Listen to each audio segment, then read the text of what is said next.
Harry Kean, we are live. Or Barry Clean, as it is on your Barry Clean, name. yeah, my competition alter ego. So is that, I know we've done this backstage, but just for the purpose of the show, is that the one that upsets everyone with his ultra Probably competitive? not really likes that much, yeah. He's not super talkative or friendly. He doesn't play well with others, but he likes to win, and that's what's important. So, before we get cracking with the reason we've got you on and what we want to talk about with CrossFit Games Semi-Finals teams incoming, every time we have a guest on, we ask them a question that was left by the previous guest. It's a bit of a rip-off of, I think it's Stephen Bartlett that does it on Diary's CEO. So, the last guest was Lance, who you and Helen filled in one time at Blueprint. Yeah. He came down to DJ for Friday Night Lights. You made him do the workout and he died. So that was fun. But his question was, I didn't know it was for you, but his question was, what is your purpose? Yeah, it's quite a deep existential question. It's a good start, mate. We're going deep from the start here.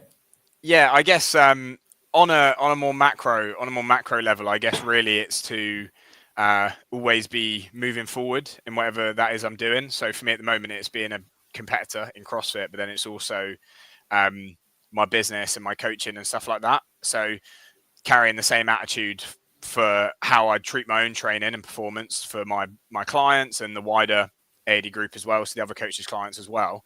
On a more micro level, which I guess it applies to this weekend, is really all the training I do and the team does, it is all geared towards qualifying for the CrossFit Games. And we've been trying to do that again since 2021. So it's becoming a bit of an all-consuming thing, but it's kind of getting to the point now where we need to do it because of the amount of time we've invested in it. And also, I'll probably lose sleep over it in my 40s or something like that if we don't do it. So that's kind of the main driver and purpose, I guess, for myself a bit more individually. Yeah, and I like that you... when people talk about purpose, me and Lance debated it a little bit.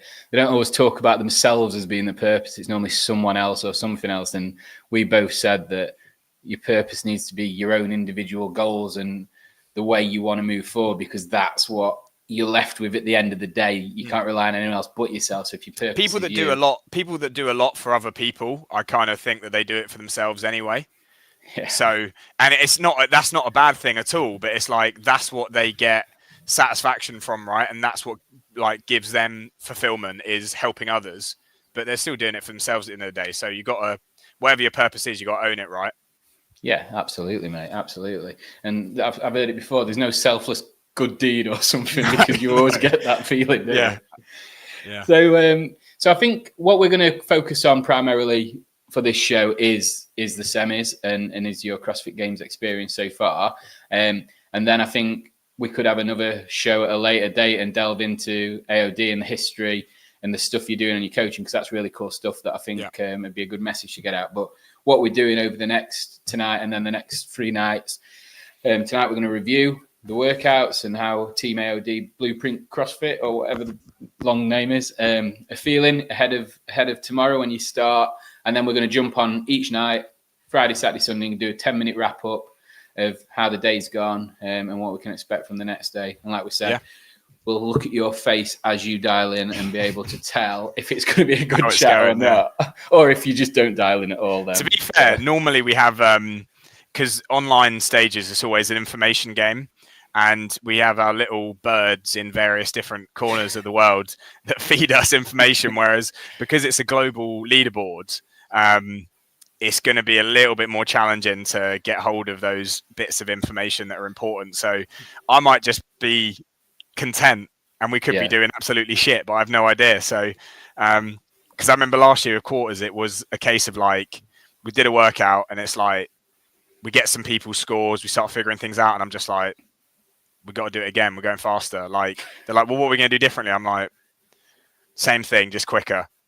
And we did. And we did do that. So we're trying to not be complacent and not have to we're trying to learn from last year, basically, and be like, it's got to be as fast as possible. So then we don't have that feeling of we need to go faster, you know? Yeah. Do you know, I'm going to come back to the start because I had a way that I wanted to go through this. But since we're talking about that, do you ever think like when you're in the midst of a workout like that, because you know, like you're not racing against people, you just kind of yourselves in the gym. Do you ever get halfway through or quarter way through and go, everyone stop, we're doing shit, let's just start again, you know, rather than get to the end, expend all that energy and intensity and then think, oh God, we've got to do it again anyway. Has that ever happened? No, I don't think. No, I don't think so. It's normally the last 20% of the workout, the wheels are coming off anyway. So it's like, if we get this over the line, and sometimes a workout, for a team to get a good score, it has to go to absolute shit. And if they haven't gone there, you've probably gone too slow. So it's normally workouts where it hasn't gone to complete shit and you review it and you're like, like we didn't fly close enough to the sun, you know? So we did a simulation a few weeks ago and I threatened with that. I was like, if it starts going wrong, we stop, we reset and we go again. But everything went really smooth. So I think having that in the back pocket, that wild card in there might help you not have to do it. Yeah, like when you tell kids aren't way home, you're not stopping at McDonald's or something. Yeah. Yeah. I like that. Right, so let's just flirt back to 2021. So you made the CrossFit Games as a team. That was how long had you been trying to get to the games before that? Yeah, so we didn't. There was no plans of qualifying that year. I'm not going to say it was by accident, but basically we did quarterfinals and it was with Mike, who was on the team previously, then two girls, Georgia Radley and Georgia Smith-Ball. We finished quarterfinals within whatever bracket it was. That's going to be pretty close in semis if we perform the same to qualify for the games. So we were like, shit, we need to start going for it now. Like, we're going to really push this. And Helen was competing individually that year. And we basically swapped one of the girls out for Helen. The other girl, the girl who left, she basically was like, I don't know, it was all a bit much for her, I think. That's where Barry Kean kind of comes in the equation. But it was all a bit high pressure all of a sudden, because it was like, we're doing semi-finals, qualify for the games, and if we don't, we've fucking failed, basically. Helen came in, workouts came out. It was a good set of workouts for us. We gave it everything, and that was great. In terms of how long had we been preparing to do that, that year was my first open. I'd been doing CrossFit before then, but it was not on the radar whatsoever. We went that year, we had the experience we had, it was all great. And then after that, we were like, we want to go and we want to be way more competitive. I can't remember where we came. It was mid to low 20s. I don't even remember it. That's how little I kind of care about where we placed, because we were just going through the thing. We were just experiencing it. And it was that we were like, we want to go and feel like we can really impose ourselves on the competition and get a placement that we're kind of proud of, whatever that placement be. So yeah, it's been another 4 years now of kind of chasing that to get that opportunity again. So prior to that, it was a bit of it wasn't luck, but it just happened, you know? So do you think in doing that, I don't want to say easily, because obviously you had the intention when you compete to the level that you're capable of competing to, and that just happened to be qualifying. But do you think that was your first open? Did you have any misconceptions that, oh, this is easy, I can do this shit? Yeah, definitely. Yeah, the way that we got in, I was like, yeah, we'll go next year, no problem. We went to semis the next year. We obviously had an injury, so we didn't get to finish, but it would have been right on the line. But we'd not competed at a live semis. We'd only been at the games and we're just floating in the ether at the games. And at the semis, it was go 3, 2, 1, go on the first event. And I'm just like, fuck, people are moving so fast. They're so intentful in everything they do.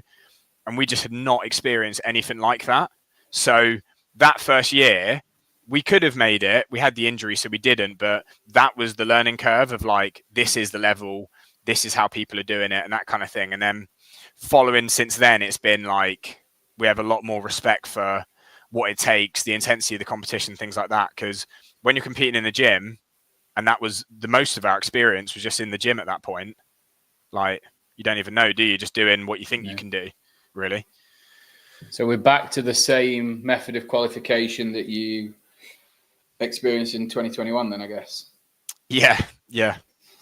So we talk about 2022 where obviously Mike pulled his hammy on the run. That was gutting, wasn't it? Because it was actually, the workout was over. It was just running to the end, wasn't it? Yeah. Really? Yeah, he had no business trying to run that hard. I know, and I remember when I was watching it, it wouldn't have mattered anyway. You don't know that at the time, do you? So retrospect, hindsight's a fine thing. But yeah, that was pretty gutting. But then obviously moving to Berlin, what was that experience like? Because obviously another injury, and that was probably in the like, I fucking cry every year. Like anyone who watched the live stream last year, like saw me sobbing on the floor. But like that was the most painful it's been, because in Amsterdam we would have been on the line and we would have been fighting for it. But part of me feels like we maybe took it for granted. And then it comes to Berlin, and I feel like we deserved it that year, and we knew exactly what it was going to take, and everything was in its right place. And then we obviously had an injury in the first event, and that was, that we didn't get to do the thing. So that's why it was so kind of heartbreaking for us, really, knowing that based on testing and like practicing the workouts, what the workouts were, it was a really good like potential weekend for us, which is a shame, really. Yeah, it was for me, mate. Like, because I was flying to Berlin. I sponsored the team and that one and Amsterdam, but in Berlin, I was like I couldn't get there for the first workout, so I was on the plane while you were doing the first workout, and then when I got off the plane, I immediately checked my phone to check the leaderboard, and you were at the bottom with 0, and I was like, oh, that's weird. That's just not updated their score, and I just couldn't get hold of anyone. And then when I realised, I was like gutted for you, and then seeing you, Helen, and then the guys, Lois, and that, just you were so gutted, and it was sad, like, because I felt like, I've been working with you for like 18 months, and I'd kind of been on that journey where I've seen all the work that had gone into it, and I was with you. I was like, they're doing it this year. This is the one. Like, they're going back, and yeah, it was gutting, mate. So how do you kind of like bounce back from that? Like, like you talk about your purpose at the start of this.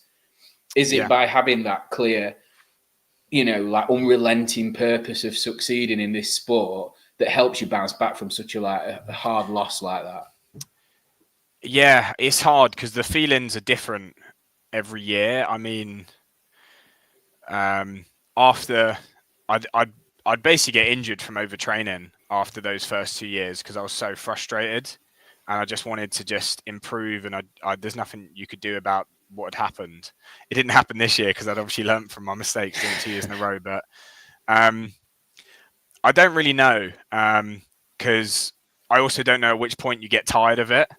And like the longer it goes on, the things have played through my head in terms of like, are you getting tired of doing it? Do you not want to do it? I'm just like, no, like the whole process of doing it, I really enjoy it. And the fact that I'm so emotional when it all comes to an end, or if we progress on to the next stage, that's all I really need to know. Like, say we were to qualify or we were to not qualify one year and I didn't feel anything, I'd be like, maybe that's it then. But because I care so much, it's not hard to get back in there and just try and do it again, Yeah. So 2022, we have an injury. 2023, we have an injury. 2024, you didn't make it, obviously. Which is 2024 the hardest to take or the easiest to take? That was the easiest out of all of them. Like, I was devastated. To be fair, like if I broke down afterwards after the final event, more just because of the effort. Like, you've put so much effort in, there's so much build up, so much stress that it's got to go somewhere, and it's either going to be like you're so happy that you're breaking down, or you're just obviously disappointed. But I think last year it's easy for me to swallow that with the workouts that we had, with the fact that there was 2 less spots, we just weren't good enough, and that's fair. Like, we just need to get better in order to do that. I feel like maybe the Lowlands year, the 2022, like we would have been right on the cusp, but I wouldn't have been shocked if we hadn't qualified. Whereas 23 was like, it's all there, so that was probably the hardest of all of them. Yeah. And like 2024, you're obviously there with Amy and Harry, who qualified, and they're part of your team and your training circle. So like, it's like bittersweet in that as well, isn't it? Because you don't want to detract from there. Yeah, that doesn't, to be honest, that didn't really affect me at all.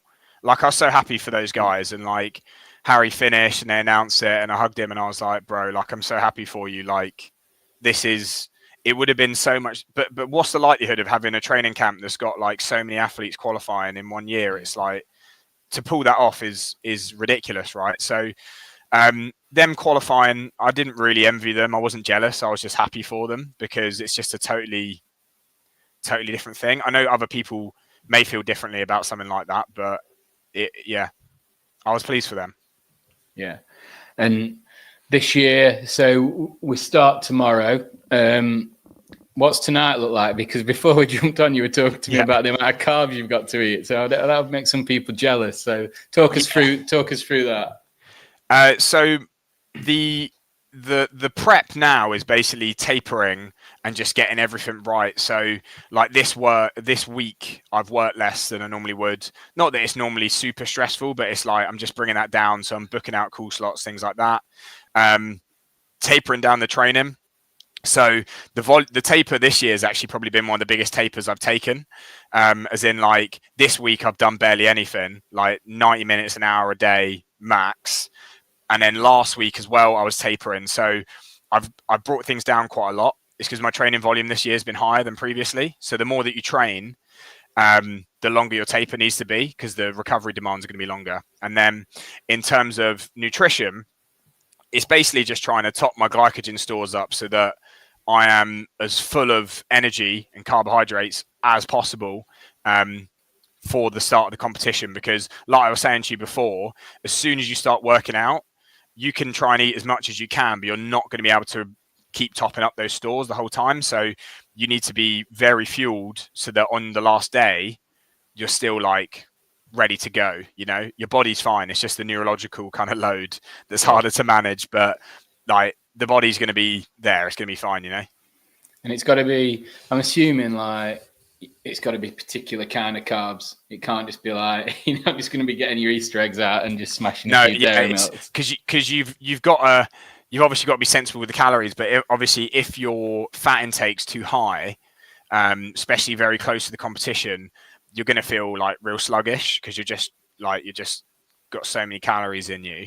And also, like, in terms of shuttling glycogen into the muscles, faster carbs are going to be a lot better. So like high GI carbs. So what things that I've been eating a lot of is just like rice, potatoes, pasta.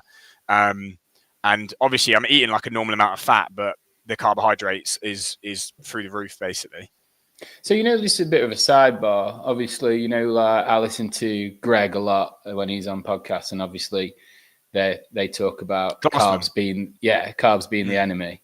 So if you were not going to eat carbs in that way in which Glassman's methodology recommends you don't, how would you possibly be able to achieve those levels of things? Because everybody says that you can get everything you need from proteins and things such as that. Like, how would you be able to do that?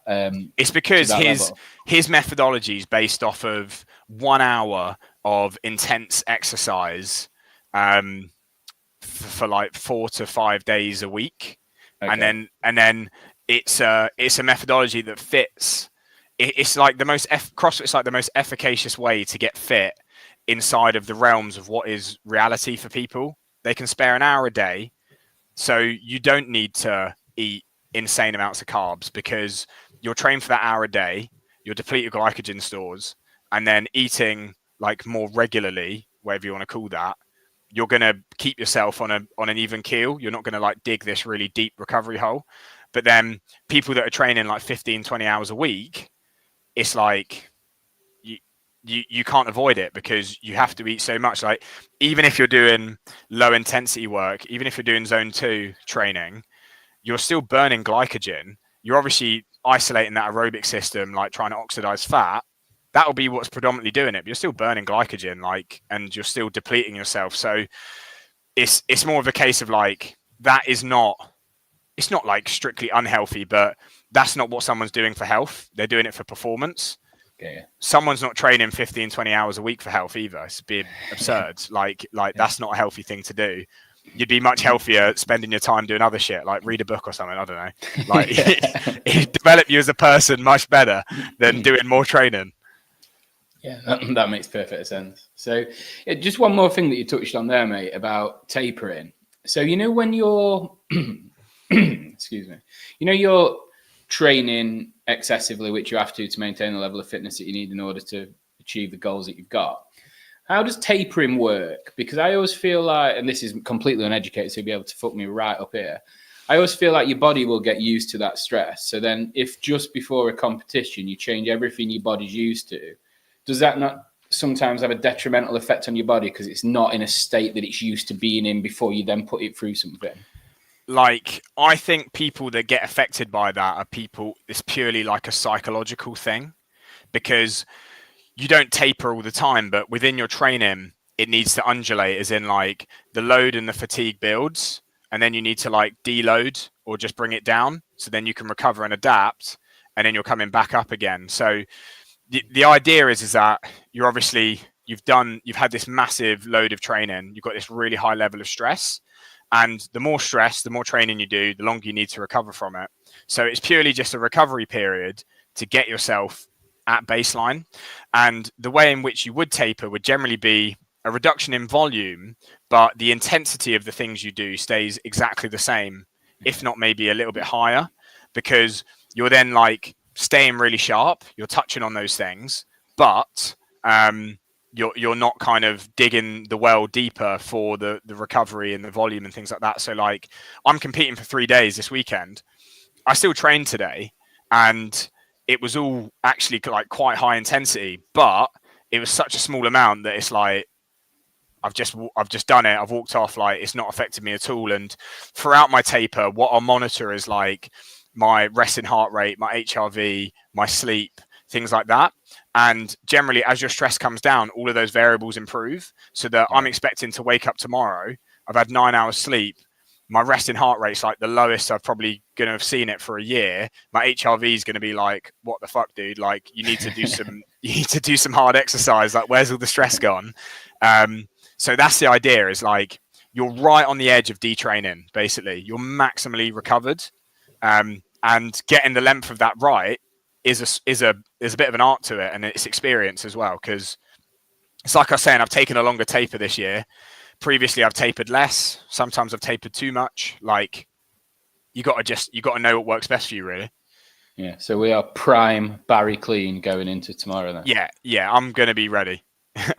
Good. And then on to tomorrow then. So I'm taking the fact, I don't know much about this season. So I know there's 5 workouts. I know what the workouts are. Mm-hmm. Is it the same stitch as usual? You can do them. You have to have done certain workouts by certain times. No, so it's just one window.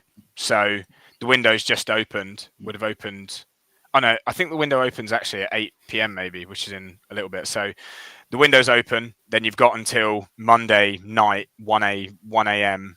Monday morning, basically. So you can do them in any order. You can redo them, whatever. So it's a little bit different to before, but it's basically the same thing. A nice North American friendly opening time for the workouts then as well. Yeah, it is. They get an extra sleep. Yeah, but I'm not bothered.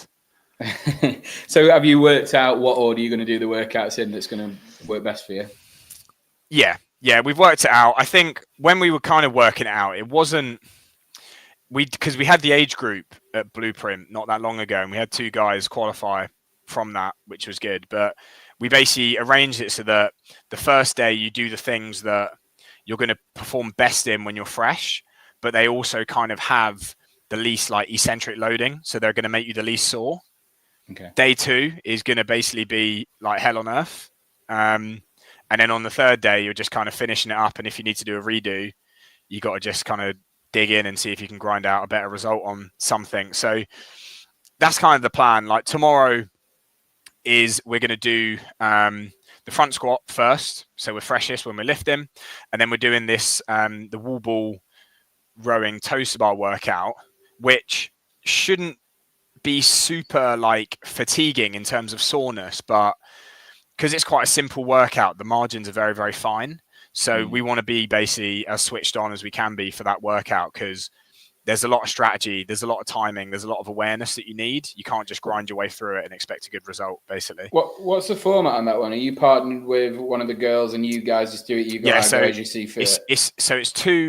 It's two male-female pairs, and they're both working at the same time.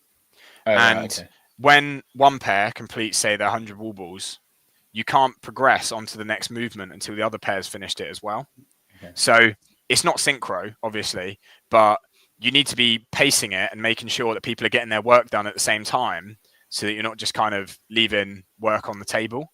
Yeah. But I think that workout will be, I don't know if people are going to take it for granted a little bit, because it's so simple. Like, all the work's just split in half. It's really hard to make up time anywhere on anything. So we've been trying to delve deeply into movement speed, rep speed, form, transitions, those kind of things, because I think that's going to be what makes the major difference on that, really. Yeah. And a big chunk of rowing for you and OJ, I assume. Yeah, a fair bit, but our girls are probably two of the best rowers in the game, so I'm not really too worried about them. I can speak for Helen. I've seen her row, and it's frightening. Yeah, Kerry's probably stronger. Fucking hell. Well, that should be a good workout then, mate. And then which one are we looking at? I'm thinking. Oh, one question about workout too. So the dumbbell cleans, like that.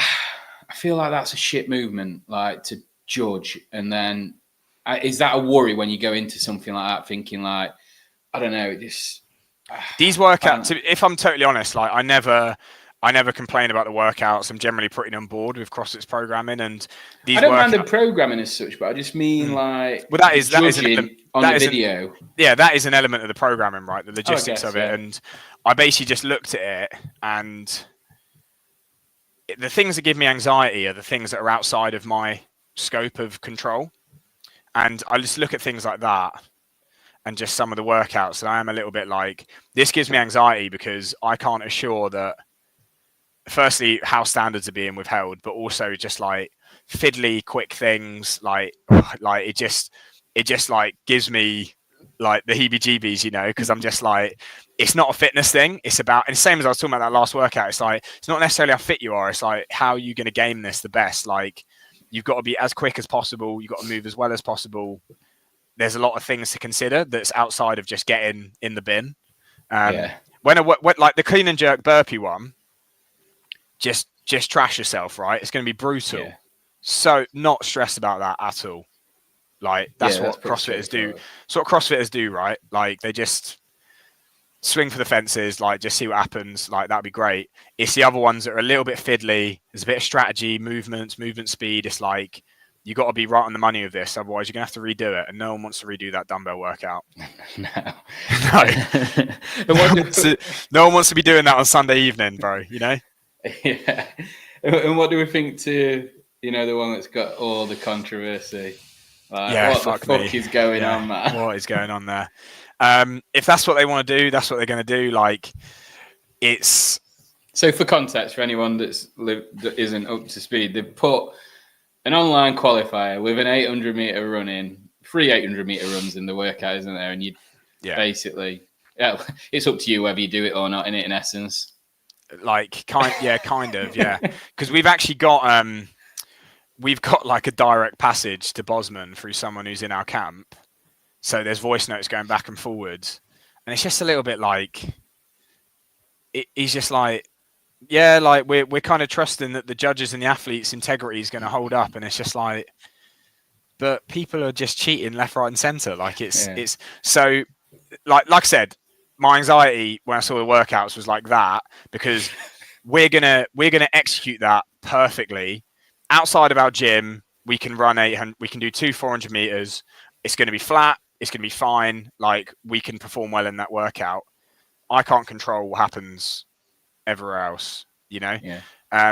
But yeah, it was a day of very, very high stress, and then it's kind of just like faded away, because I'm just like, that's just what it's going to be. So in terms of my opinion of it, I just think, like, there's so much stuff that they could prescribe and they could do I don't see why they thought it was maybe necessary, but the workout itself is great. Yeah. Like do that at live semis. Yeah, that's sweet. Like, because it's testing individual running ability in a sense, because it keeps some people fresher, some people not so much. But then also, it is on the slowest person as well. So I quite like the test. I like the workout, but yeah, it's put a large margin for error, which we know that the margins can be quite small at the top. And I think the biggest thing that could influence the outcomes everyone gets is teams that aren't potentially going to qualify cheating or doing it wrong or not reaching the standard properly, and they get in the way and start to interrupt other scores that are higher up the leaderboards.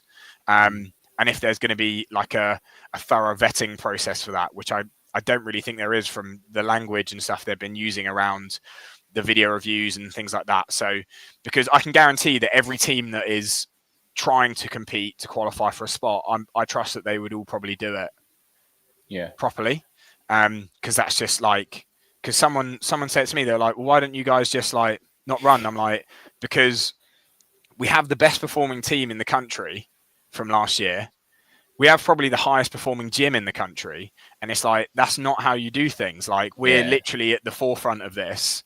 We've got all these members here. There's all these people that want to help us. It's like, you can't even dare to think about doing that, because it's like, that's not a fair game, is it? So, yeah, mad. But they do mad shit every year, so I don't know why people are acting surprised. Maybe it's for people to talk about. But I said something similar to, I was chatting to the guy that owns Project Elliot, and I was saying, like, you know, like when someone pops on a team, it's not generally all 4 members. You know, to find 4 people that are deep in this community that have the same lack of moral compass that would cheat, it's rare. I'm thinking more like how controversial we want to get with this chat, because mate, go like, deep, go for it. Nah, but I just know that there's certain regions of the planet that have particularly high incidences of cheating and fuckery around workouts, and I'm just like, yeah, I know what flags I'll be seeing with the big scores on the run workout. But then even different than that. But even for the guys that, you know, then if we look at it from a sort of, I don't like the word fair because it's what people use to make excuses usually. But for example, like if you've got a gym that's in a basement, or if you've got like, you know, that's my hill. From a community standpoint, that's my concern. And then from an individual standpoint, because I'm set, like my setup's fine. But from a community standpoint, that's where I think they've maybe let people down a little bit, because like, why not just make it, because the rest, everything else is structured, so it's trying to make it really, really easy for gyms to do stuff. There's no floor plans. You don't have to provide videos on request. They're like making it more casual than it's ever been. And then they just chuck something else in that's like a huge hoop to jump through. So it's like, because this whole year kind of seems that way. Like they're trying to really, it's an odd, like, because there's the judging requirements that are higher, right? Yeah. You need 2 or 3 judges on things. But then the way they write the workouts and the floor plans and things like that, it's like, oh, but they're trying to make this more casual at the same time, so more people do it. Yeah. I don't know. You got to just suck it up. Like, I think it didn't take me long to figure out that CrossFit are just going to throw curveballs in pretty much every time they do something or change something. And if you can't deal with that, then just do high rocks or something, I guess.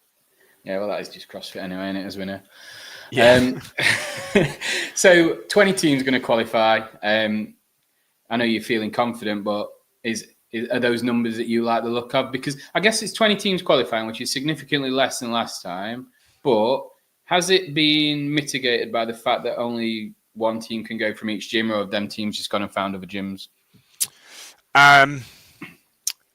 Yeah, I don't know. We wouldn't be doing it if the chances weren't realistic, because like who wants to do an in-gym semi-final and that be the end of their season? Like that's that's not our plan. Right? We've obviously got a few other bits planned, but we wouldn't be doing this if it wasn't for the fact that we thought we were going to qualify, and we're quite confident of that. It's obviously not a given, but that's why we're pushing for it, because it's just another tick box into competing at the games.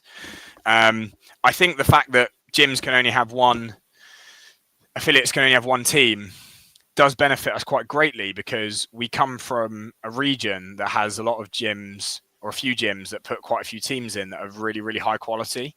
Yeah. That limits them. It's a global leaderboard. So you now factor in the US. They've also got some establishments that like will put 2-3 teams in that are all super competitive and very strong. So I think it does thin the field a little bit. So I think that was probably part of the, I feel like we decided we were doing it before the rule book and everything came out, but these things being announced, we're like, yeah, that increases the odds for us, I think, definitely. Because in the open, we maybe finished 26th or 27th or something like that, which isn't that far off, but also they're open workouts. They're not team workouts. And it's also not like us at peak. And all those other teams have these like open rosters that have people that won't be doing the competition in them as well. So gauging off of that, I was like, yeah, that's right where we need to be going forward. So I think it's game on, basically. Like, feeling quite good for it. It's not going to be an easy thing to do, but we'll do it. Yeah, mate. Well, I'm buzzing to follow it with the chats we're going to have. So before we close, and I'll let you go and get some carbs in, ready for the big day tomorrow. I need you to leave me a question for the next guest. Now, it's not you tomorrow that I'm going to do this to, just so you know. So, like, because this has been an extended show, you qualify as an actual guest. Tomorrow, you're just someone providing me with updates. So, can you leave me a question for the next guest, whomever they shall be? Yeah. So, would you rather have teeth for fingers or fingers for teeth? This is the best question. Everyone's always a bit serious with this. Yeah, I'm not going to ask anyone what their purpose is. That's a fucking shit question. What a nightmare. Yeah, we're not getting deep here. We just want to see some weird analogies. Right. Well, thank you very much for that, mate. Like I said, go and get some carbs down you, and then we'll be on 7 o'clock tomorrow for an update on how day one's gone. What we're thinking for the front squat. What are you going to do? It's a tough one because of the jump. They've prescribed the weights you need to hit. Right. And your score is the total of all 3 lifts that you do. So it's not a 1 rep max. It's basically like 3 heavy singles added up.